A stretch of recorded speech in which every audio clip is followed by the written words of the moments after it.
Lutris pala mga idol, nandyan lang mga idol, oh, sinabit ko sa likod niyan. Kasi andito tayo sa sapa. Andun sila mag-ina mga idol, naglalaba. Puntahan na natin.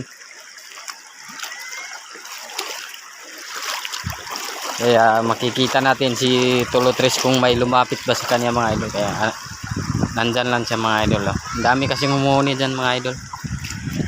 Latina kasi yan. Yan. Yung anak kong si Bobon mga idol. Tsaka si Mrs. Naglalaba.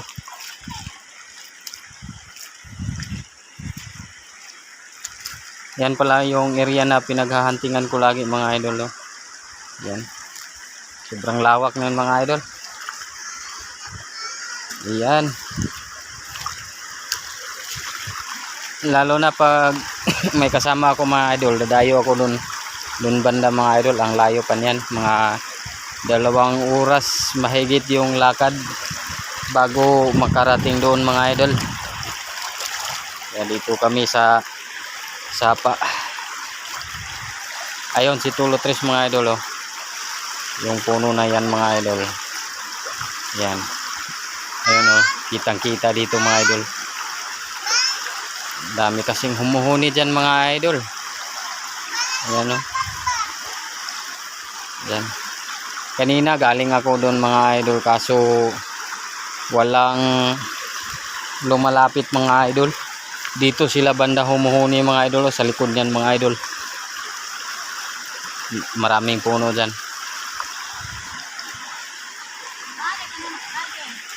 Yun yung area na sinasabi ko mga idol, yung 2 oras mahigit yung lakad dun bago makarating dun. Napakaraming alimokon dyan mga idol.